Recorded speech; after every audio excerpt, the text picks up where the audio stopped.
Monsieur Jacob Cohen, bonjour. Bonjour. Bonjour à mes amis de Cherview. Merci beaucoup. Merci encore une fois de nous accorder cette troisième interview qui va porter beaucoup plus sur le communautarisme musulman, le communautarisme plus généralement ici en France. Quelles sont les communautés qui sont, entre guillemets, organisées, moins organisées, etc., etc. Donc, justement, concernant ce sujet-là, tu as en début d'année, je crois, le 4 janvier dernier, créé une page qui s'appelle Manifeste pour un communautarisme musulman décomplexé. Et donc, du coup, on aimerait bien savoir pourquoi, on pose une question naïve dès le départ, pourquoi as-tu créé cette page? En fait, c'est un appel aux musulmans à s'organiser en France et à copier, je le dis carrément, parce qu'il faut copier sur ce qui marche bien et copier sur ce que font les juifs en France, qui sont très bien organisés. Et l'organisation, ça leur permet de constituer une force. Par principe, je ne suis pas communautariste. Moi, je serais pour une France libre, laïque, égalitaire, où chacun fait ce qu'il veut. Mais ça marche dans un pays où les droits de tous sont respectés de façon égale. Sauf qu'en France, il y a une communauté, il y a un communautarisme qui ne dit pas son nom. C'est-à-dire, il y a une communauté qui jouit de trop de droits et qui empêche les autres communautés de s'exprimer, notamment la communauté musulmane. En fait, c'est une communauté qui veut dominer la France, qui veut diriger la France, selon ses principes, selon ses intérêts, et les intérêts d'Israël, et en même temps, elle empêche les autres de s'organiser en lui disant il ne faut surtout pas faire de communautarisme. Alors que c'est ce que font les Juifs, ils font du communautarisme à outrance, mais en ne le disant pas et en interdisant aux autres de le faire. Et donc moi, j'appelle les musulmans à s'organiser et décomplexer de manière décomplexée, ça veut dire de s'affirmer et de le dire, oui, nous nous organisons en tant que musulmans. Voilà. Puisqu'il existe des organisations juives, les étudiants juifs de France, l'Union des patrons juifs de France, l'Union des avocats juifs, etc., et bien qu'il y ait l'équivalent des musulmans, voilà, sans complexe. D'accord. Donc justement, ça tombe bien, parce que tout ça, ce que tu dis, ça se recoupe avec ce que dit Karim Rachoui, qui dit, oui. Je le cite, qui dit « L'État nous pousse au communautarisme ». Tout à fait. Oui. Et donc du coup, justement, en partant de ce principe-là, qui est réellement un acteur fervent de, on va dire, la promotion et la défense de ce communautarisme musulman ici en France? Mais, bon, on en a cité un, Karim Rachoui, tu pourrais éventuellement nous dire ce qu'il fait directement, mais mis à part lui, il y a Islam et Info, Oui, avec son présentateur dont je ne me rappelle plus le nom, oui. Etc. Est-ce que tu pourrais nous dire justement qui, selon toi, fait du bon travail dans ce sens-là? Bon, Karim Rachoui, il traîne quelques casseroles judiciaires. Oui. Mais moi, je n'ai pas du tout envie d'entrer dans ce débat. Pour moi, je l'appuie de toutes mes forces. C'est-à-dire, j'appuie sa démarche. Oui. Voilà. Parce que sa démarche est une bonne démarche. Voilà. C'est-à-dire qu'il va dans le bon sens. Oui. Dans le sens de s'affirmer et de s'organiser. Voilà. Islam Info font aussi c'est un peu de l'autre côté. C'est-à-dire, Islam Info sont religieux. Oui. Donc, ultra-religieux même.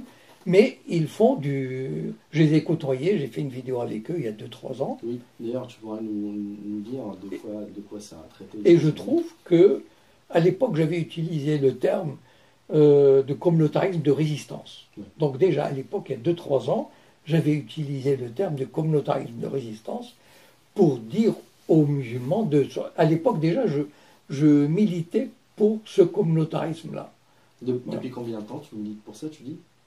Non, depuis 2-3 ans au moins. C'est-à-dire, on m'avait interrogé là-dessus, et j'avais dit, à l'époque, j'avais utilisé l'expression communautarisme de résistance, où j'appelais les musulmans à s'organiser pour résister, voilà. Il y a d'autres organisations comme le CCIF, comme Oumma.com, etc. Toutes ces organisations vont dans le bon sens. Sauf que moi, j'estime qu'il n'y a pas suffisamment d'organisations musulmanes organisées, communautaristes organisées. Voilà. Ça veut dire que j'ai fait une conférence à Marseille le 26 avril, je crois, avec Alain Soral, oui. où j'avais utilisé l'expression suivante. J'avais dit que les Juifs avaient tissé une toile d'araignée par le haut en France, Oui. c'est-à-dire ils dominaient par le haut, et j'invitais les musulmans à tisser une toile par le bas. Oui. Parce que de toute façon, les places en haut sont prises. Oui. Voilà. Et donc, il fallait qu'ils organisent, Au niveau de la masse, voilà, une toile d'araignée, voilà, partout, dans tous les quartiers, dans les immeubles, dans les lycées, etc. Mais de ne pas avoir peur de s'organiser, même en association, et d'aller devant les tribunaux, et d'imposer leurs associations musulmanes, et ainsi de suite. Voilà. Oui. Je me posais une question justement au sujet du CFCM, Oui. le Conseil français du culte musulman. Et donc, on voulait avoir ton avis là-dessus. Non, pour moi, c'est pas dans ce sens-là. C'est pas exactement dans la ligne que je préconise. Moi, je préconise un communautarisme militant.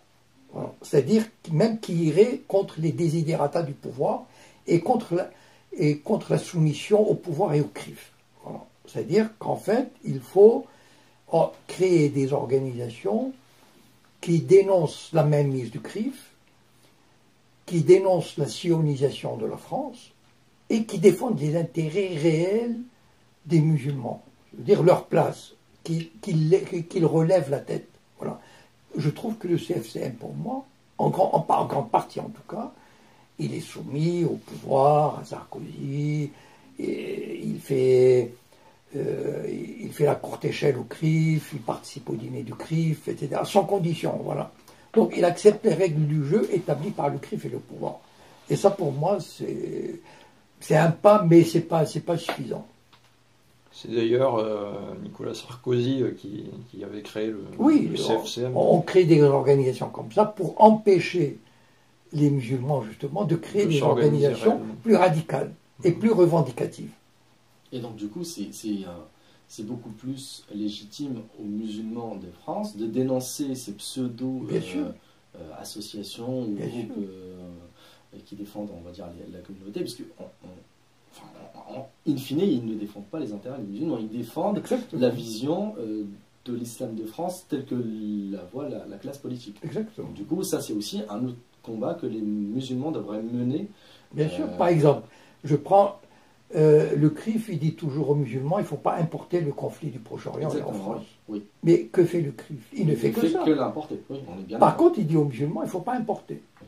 Et donc, moi, je préconise que lorsque le CRIF demande à un musulman de venir assister à un dîner du CRIF, régional, parce qu'il y a des CRIF, des dîners régionaux, à Marseille, etc., qu'ils leur disent, très bien, mais publier un communiqué contre l'occupation sioniste israélienne de la Cisjordanie, par exemple. Et on viendra dîner. Mais il n'est pas question qu'on se soumette. Or, les musulmans ne font pas ça. Parce qu'ils ont dans l'ADN, un élément de soumission. Voilà, c'est ce que tu disais aussi dans les autres vidéos. Et donc, il faudrait, et c'est pour ça que je fais plus appel aux jeunes, parce que les jeunes sont beaucoup plus libres que leurs aînés, et donc ils peuvent créer des associations. Donc tu penses réellement dans cette génération et la génération à venir, il y a un certain renouveau? Ah, tout à fait. D'ailleurs, j'ai même lancé un appel aux lycéens d'organiser des groupes comme ça de solidarité dans les lycées, dans les universités, de créer comme ça, déjà de commencer sur des bases lycéennes, collégiennes et universitaires. D'accord. Donc du coup, comme on a dit, donc tu appelles à une organisation communautaire musulmane décomplexée. Je vais poser peut-être une question naïve. Oui. Le vivre ensemble en France n'est-il plus possible? C'est-à-dire, autrement dit, je suis en train de poser la question des gens qui aimeraient bien discréditer de façon froide un petit peu le combat que tu aimerais bien défendre. Il y a des gens qui pourraient éventuellement se poser la question, c'est que le vivre ensemble en France ne serait pas possible. Et moi, personnellement, je peux me poser la question, est-ce qu'il a réellement existé ce vivre ensemble? C'est-à-dire, on vit en France depuis quelques années dans une vision où il y a les juifs qui sont ultra protégés, et les Français les Français de souche, entre guillemets, qui voient leurs droits se faire grignoter de jour en jour, et les musulmans, autrement dit, qui n'ont jamais été vraiment, enfin, quand je dis vraiment avec un V majuscule, organisés pour justement ne pas quémander ces droits. On peut se poser naïvement cette question-là, parce qu'on a l'impression que c'est essentiellement cette vision qui a duré depuis les années 80. Le vivre ensemble, tel que l'imagine, tel que l'envisage le pouvoir, oui. Et quand je dis le pouvoir, ça veut dire qu'il y a le CRIF derrière, oui. enfin les organisations judéo-sionistes, oui. C'est un vivre ensemble où les musulmans ferment leur gueule et rasent les murs et ne s'habillent pas comme on veut qu'ils s'habillent. Voilà. Et c'est ça le vivre ensemble. C'est-à-dire que les musulmans acceptent d'être soumis, acceptent l'idéologie globale. Voilà. Et ça date de 1983, lorsqu'il y a eu la marche des beurs. Oui. Il y a eu 100 000 beurs ou 150 000 beurs qui ont demandé à s'intégrer dans la République. Mais quelle a été la réponse du pouvoir? C'est-à-dire, quelle a été la réponse du CRIF par l'intermédiaire du pouvoir? Ils ont créé SOS Racisme. Exactement. Donc, ils ont détourné cette revendication. Et donc, en fait, les seuls musulmans qui peuvent espérer trouver des places dans les médias, dans la politique, etc., sont les musulmans qui acceptent de se soumettre, qui ne revendiquent pas. Et on a des Chalgoumi, on a des Djamel Debbouze, etc. Voilà. Et donc, en fait,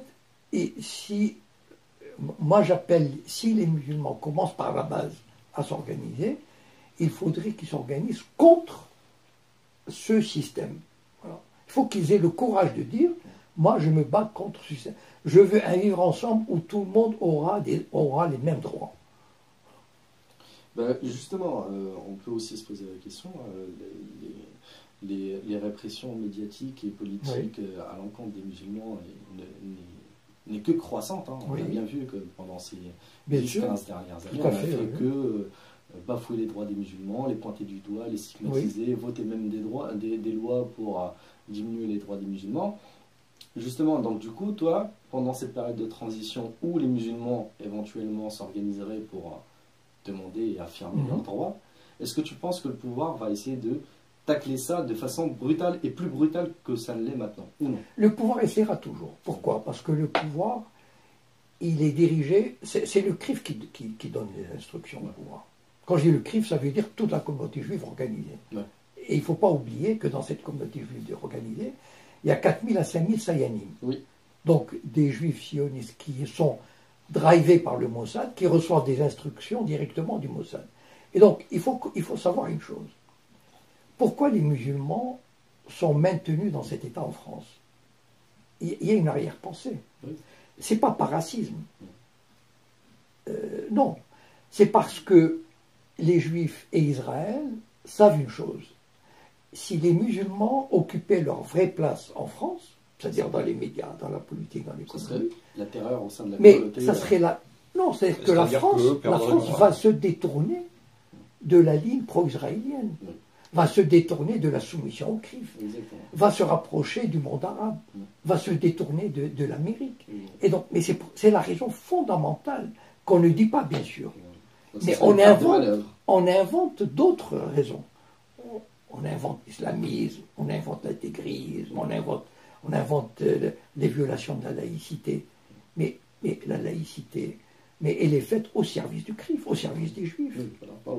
On a fait des bruits terribles sur des musulmans, des horaires de piscine séparés à Roubaix, par exemple. Exactement, oui. Mais depuis 50 ans, il y a une école religieuse à Aix-les-Bains, une yeshiva réputée, et la piscine municipale, depuis 50 ans, offre des horaires séparés aux juifs religieux. Mais personne ne dit pas. Oui. Mais justement, non, mais c'est ça le problème.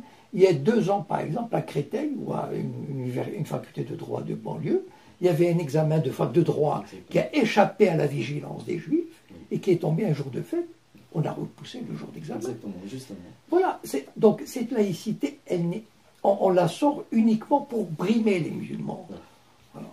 Mais justement, ça c'est pour montrer un petit peu à quel point la communauté juive organisée ou judéo-sioniste ici en France est très très bien organisée. Justement, ça c'est les deux, on va dire les deux péripéties ou les deux choses qui qui sont parus au niveau des journaux très très locaux dont on a parlé. Oui. Quasiment, dont on ne parle pas au niveau des médias Bien sûr. mainstream. Est-ce que tu auras plus d'exemples pour montrer l'influence du lobby judéo-sioniste pour défendre plus ou moins, enfin directement ou indirectement, les droits des juifs en France? C'est vrai, l'affaire de la piscine d'Extéban. Et, Les juifs la communauté juive a des représentants au sein du ministère de l'Éducation qui déterminent les dates d'examen. Oui. Et ils ont leur calendrier juif. Et ils disent, ah non, tel jour on ne peut pas. Il y a une fête juive, donc il faut rayer le concours de tel. Il faut rayer le concours de tel. Bon. Par exemple, il y a une répression, il y a Christophe Oberlin. Oui. Il est prof de chirurgie à l'université d'Hydro et qui est très engagé pour Gaza. Exactement. Il a donné un sujet en médecine humanitaire sur les attaques israéliennes, etc. Bon, il a reçu un blâme. Il y a une jeune fille qui a porté une jupe longue, elle a été stigmatisée.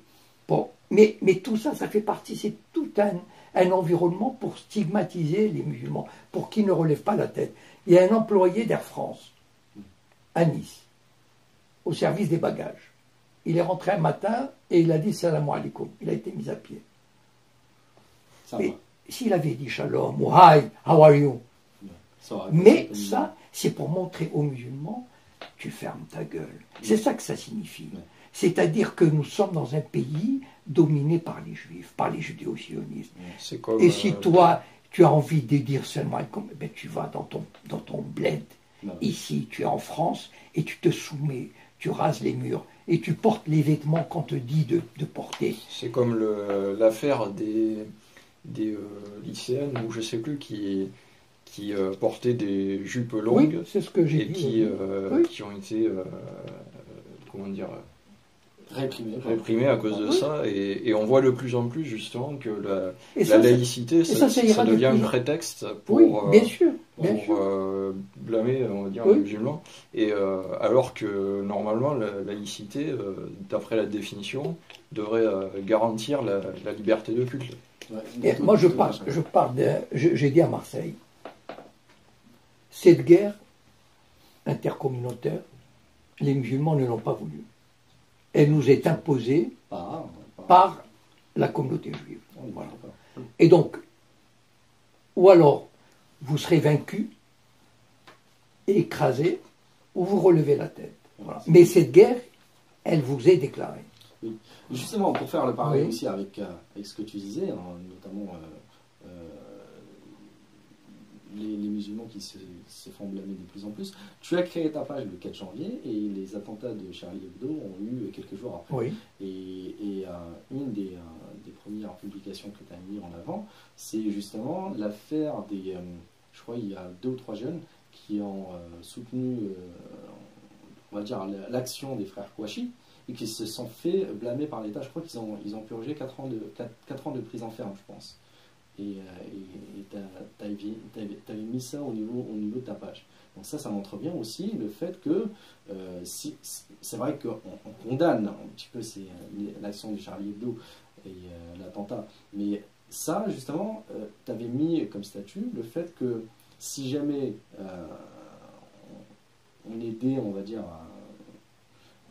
ils avaient purgé cette peine-là, mais les gens qui sont en train d'aider de près ou de loin, directement ou indirectement, l'action sioniste israélienne contre on va dire Gaza et les Palestiniens, eux, ils ne purgent rien, que ce soit ici en France ou n'importe où. Bien sûr. Donc c'est vraiment quelque chose à 2 vitesses. Ah oui, oui, non, mais je crois que c'est tellement évident. Bon, le problème, c'est comment y faire face. Voilà. Pour moi, je pense que tous les musulmans, enfin la plupart, sont conscients quand même. On est arrivé à un point où on ne peut pas remettre ça en cause. Voilà, même quelqu'un de 11 ans, il comprend ça. Voilà, mais il faut maintenant répondre à cette politique. Exactement.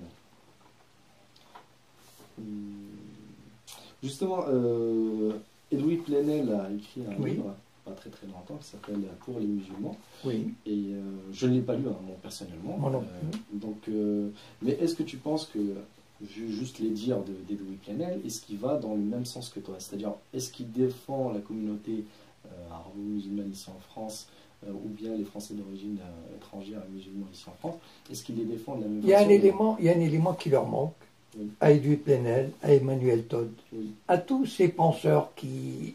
Ou pseudo-penseurs aussi. Non, à ces penseurs qui défendent, quand même, qui s'écartent de la doxa Oui. et qui défendent les musulmans. Il n'y a aucun d'eux, en tout cas à ma connaissance, Oui. ne fait le lien entre la domination judéo-sioniste Oui. et l'islamophobie. On est bien. Or, en fait, c'est fondamental, Ils subliment ça volontairement, j'ai l'impression. soit par ignorance, Oui. soit parce Je qu'ils pense n'osent pas. Vu que c'est des intellectuels, on ne pense pas que ça Non, soit... soit parce qu'ils n'osent pas. Enfin, bon, Oui. on peut leur laisser peut-être le bénéfice du doute, mais ils n'oseraient jamais, Edwy Plenel, Emmanuel Todd, ou d'autres, n'oseraient jamais dire l'islamophobie a une origine judéo-sioniste. Oui. Ils n'oseraient jamais. Même si on leur apporte les preuves. Enfin, et moi, enfin, je veux dire, pour moi, c'est incontestable. Oui, bah oui. L'affaire de 1983, elle est claire comme de l'eau de roche. Oui. Bon, D'accord. eh bien, ils n'oseront jamais aller au bout de leur pensée. Parce que l'islamophobie, c'est pas quelque chose qui vient comme ça ex nihilo. C'est pas un caprice Oui. de la société française. La société française, c'est les intérêts de la France en tant qu'État, c'est d'intégrer tous ses citoyens, Oui. de faire en sorte que tous les citoyens aient les mêmes droits. Sauf que depuis les années 80, le lobby Ça fait judéo-sioniste que casser. a décidé que ça ne peut pas marcher comme ça. Et il ne faut pas que ça marche comme ça. Voilà.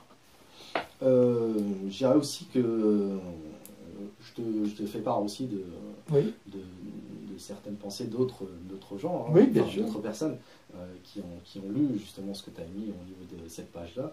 Et il y a des gens, par exemple, qui craignent le fait que la France s'anglicaniserait, c'est-à-dire deviendrait, enfin, autrement dit, on importerait le modèle anglican, enfin pas Ok. anglican, mais on va dire le modèle de Franc-Comtal où toutes les communautés, aussi diverses qu'elles Très bien. Est-ce que soient-elles. les musulmans ont le choix en France? Non. Voilà. C'est-à-dire, Ouais, d'accord, ils ont à pas partir le du moment où on établit le constat, Oui. voilà, il y a un lobby puissant, Oui. enfin ultra puissant, qui domine, qui donne des instructions au président de la République, au Premier ministre, à la ministre de la Justice, Oui. à la police, Oui.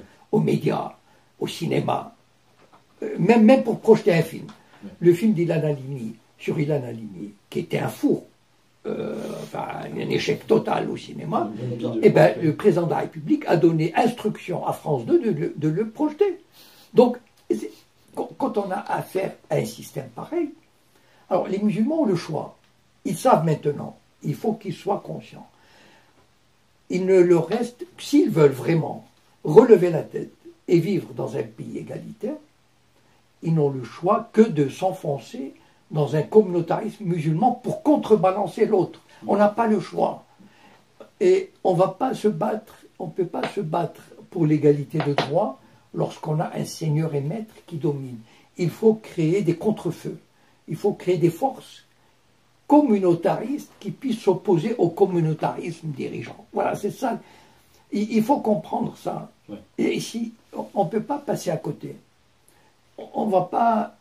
Parce que lutter pour les mêmes droits, mais dans un pays qui est ultra dominé par les sionistes, Forcément, c'est voué à l'échec. on est bien d'accord. On est bien d'accord. Et justement, on va en parler dans cette ligne. On voit bien, par exemple, la surmédiatisation aussi des intellectuels judéo-sionistes, Mais bien sûr. comme tu l'écris Enfin, très très bien dans ton...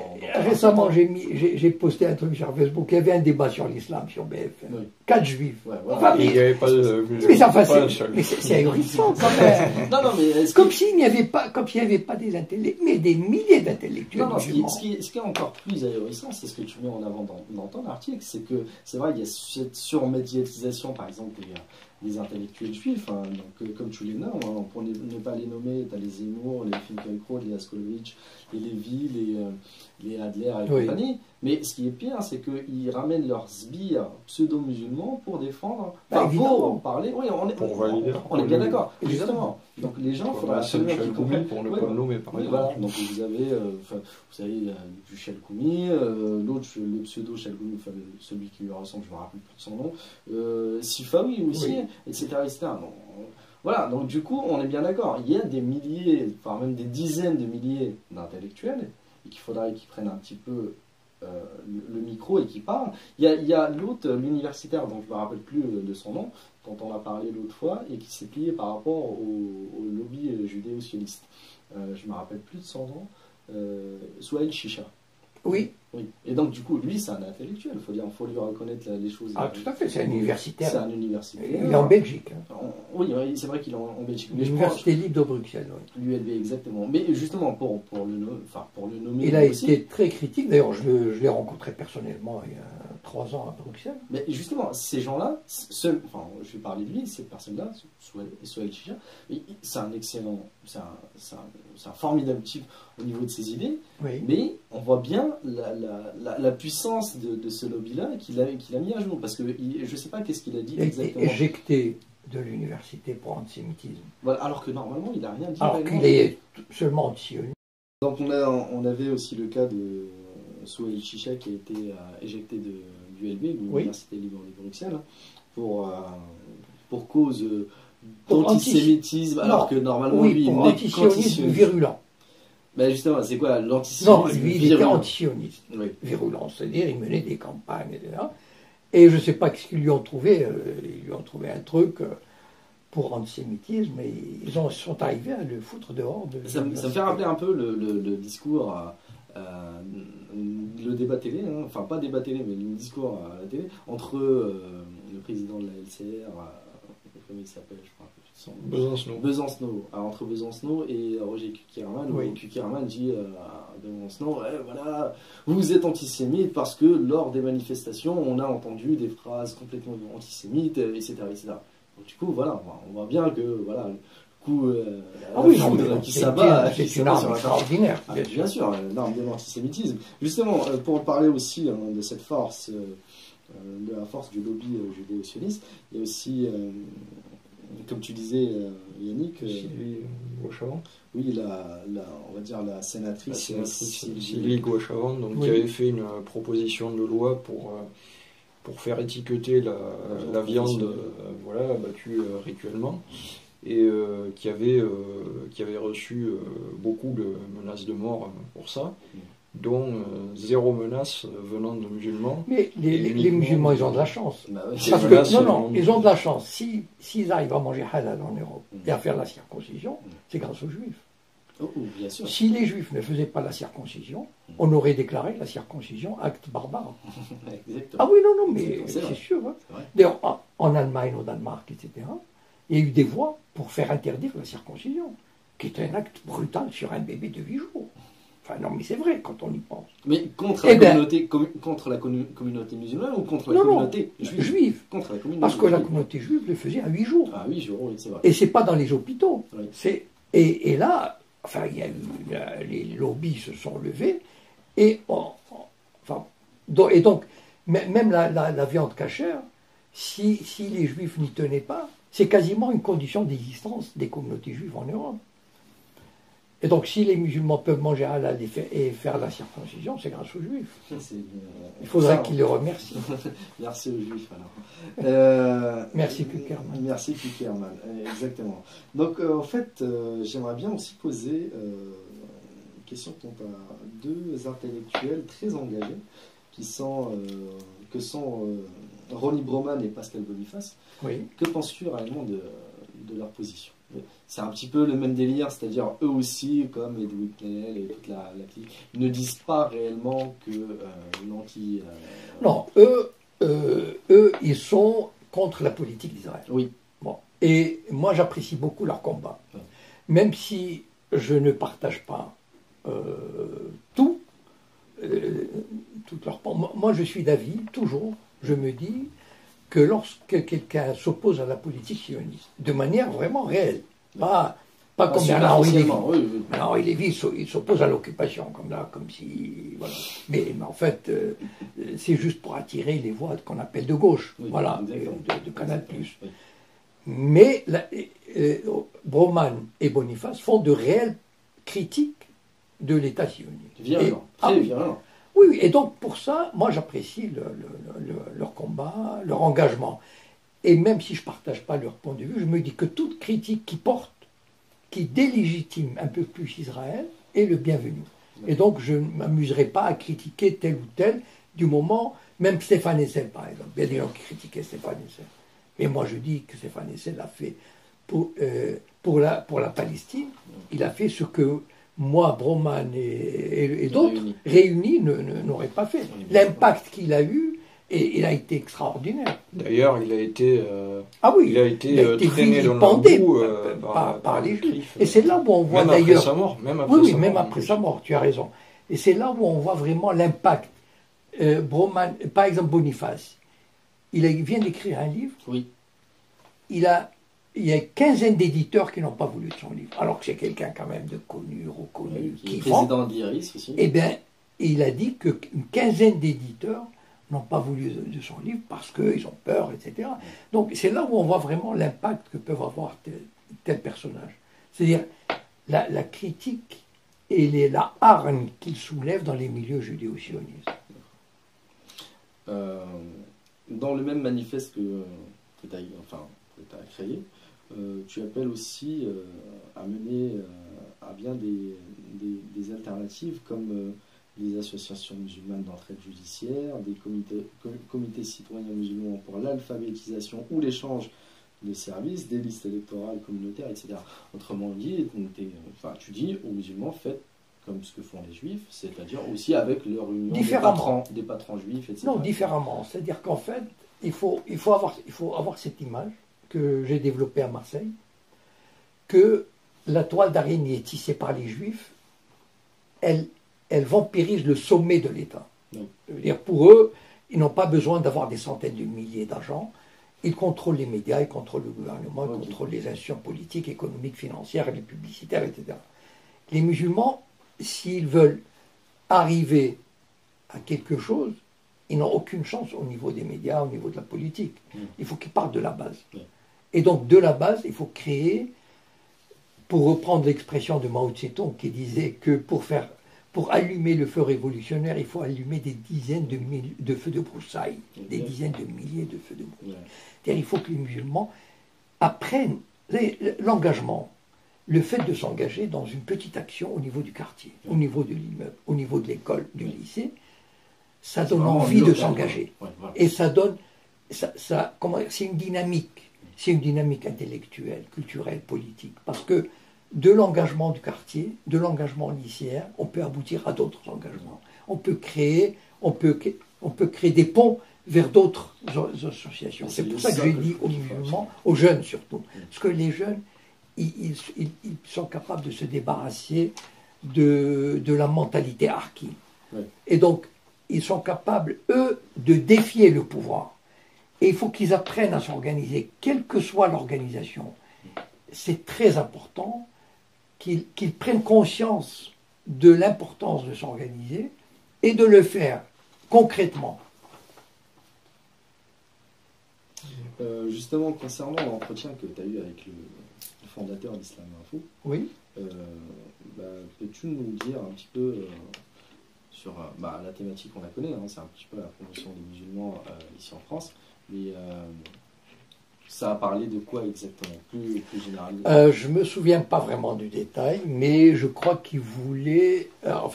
on a parlé surtout de la situation des musulmans en France, de la domination du lobby, mais je crois que ce que j'avais retenu de cette vidéo, qui avait duré une demi-heure, je crois, c'était justement, et c'était très important parce que ça me revient, cette expression de communautarisme de résistance. Oui. C'est-à-dire, en fait, j'ai déjà à l'époque, j'appelais les musulmans, j'ai eu cette préscience j'ai saisi cette idée que les musulmans devaient s'organiser dans un communautarisme, mais un communautarisme de revendication, de résistance, pas d'enfermement. Ouais. Voilà. Qui est quelques jours aussi après la création de ta page, comme j'avais dit tout à l'heure, il y a eu les attentats de Charlie Hebdo, et dans une des publications que tu as mis en avant, on connaît les positions du ciné, qui a quitté volontairement, on va dire, Charlie Hebdo, voire même qui s'est fait... Non, il a été mis à pied. Ouais, voilà, il a été lourdé par Philippe Val. Mais il a dit une fois, je crois, on l'a interviewé, il a dit Charb, Cabu et Volinsky bouffaient avec le pouvoir. Donc il parlait essentiellement du pouvoir judéo-sioniste. Oui. Et donc du coup, comme quoi, ça, on voit bien que pour Charb, pour Sidney, pardon, on a bien vu que ça lui a valu son poste. Ah non, mais de toutes les façons, c'est évident. Philippe Val. Ouais. Moi je lisais de temps en temps le Charlie de Philippe Val, oui. Des dernières années, mais c'était un torchon anti-musulman et pro-sioniste. Ouais. Enfin, je veux dire, quand il parlait du Hamas, quand il parlait des Palestiniens... Qui n'a plus rien à voir avec la subversion. Mais ça n'a rien à voir. D'ailleurs, la première fois que j'en ai vu un, moi, j'ai cru que c'était... on dit que Charlie Hebdo est un magazine d'extrême gauche. J'ai cru que c'était, à la base, un magazine d'extrême droite. Ah oui, oui. Non, mais identitaire, en tout cas, conservateur, islamophobe. En tout cas, islamophobe et pro-sioniste. Ah, ça c'était évident. Ça, et d'ailleurs, Philippe Val a été... Et pas subversif comme ça l'était auparavant. Enfin, moi il était peut-être un petit peu... Bon, il faut bien tirer les... D'ailleurs, il avait un électorat très très faible. Enfin, je veux dire, il allait fermer. Il n'arrivait même plus à il n'arrivait plus. Et donc, finalement, cet attentat est bien arrivé aussi, pour certaines femmes. Voilà, pour aussi donner un petit peu... Ils ont récupéré quelques dizaines de millions d'euros. Voilà, c'est exactement ça, des dizaines de millions d'euros. Mais justement, quand je parle de subversion, puisque moi je ne suis pas... Je suis né en 85, donc je n'ai pas vécu dans les années 60-70. Alors, ce que je voyais, par exemple, maintenant, les vidéos des années 70 avec la subversion d'un certain Choran et compagnie, ben voilà, là c'était réellement subversif, et ça tapait sur toutes les communautés, non pas pour le plaisir de taper, mais pour rire de ça. Alors que l'impression, c'est pas une impression, c'est une vraie.